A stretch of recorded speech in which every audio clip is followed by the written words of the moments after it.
வணக்கம் நேர்களே. Mutual fund இன்வெஸ்ட்மெண்ட்ஸில் பார்த்தோம்னாக்க இந்த டாக்ஸேஷன் அண்ட் டிவிடெண்ட் டாக்ஸேஷன்லாம் கம்ப்ளீட்டாக பட்ஜெட்டுக்கு அப்புறம் மாறி இருக்குங்க.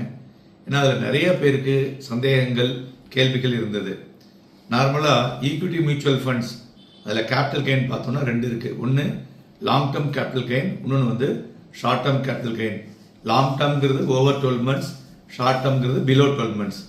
ஆஃப்டர் த பட்ஜெட் பார்த்தீங்கன்னா லாங் டேர்ம் கேபிட்டல் கெயினுக்கு 12.5% டேக்ஸ் நீங்கள் பே பண்ணி ஆக வேண்டும். ஷார்ட் டேர்ம் கேபிட்டல் கெயினுக்கு 20% பே பண்ணி ஆகணும். அது மாதிரி டெட் மியூச்சுவல் ஃபண்ட்ஸ் பார்த்தோம்னா, அதாவது நீங்கள் இன்வெஸ்ட் பண்ணக்கூடிய அமௌண்ட்டுக்கு இண்டெக்ஸேஷன் பெனிஃபிட்டு கிடையாது. டேக்ஸ் பார்த்தீங்கன்னா ஸ்டேட்டாகவே 12% இருந்ததை இப்போ என்ன பண்ணிட்டாங்க, as per income tax slab you need to pay.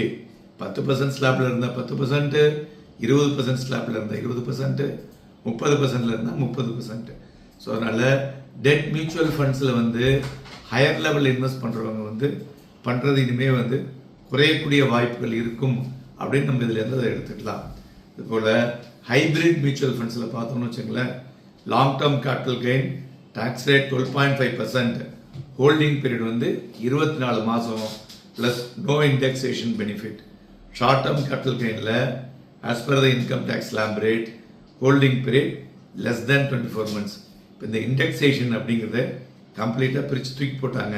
So அதனால் இந்த removal of indexation benefits, hybrid mutual ஃபண்ட்ஸ்லாம் பார்த்தீங்கன்னா lower tax efficiency, but it's suitable option for இன்வெஸ்டர்ஸ்க்கு ஒரு பேலன்ஸ்டு பிட்வீன் ஈக்விட்டி அண்ட் டெட்டுக்குள்ளதுக்கு அது போகலாம்.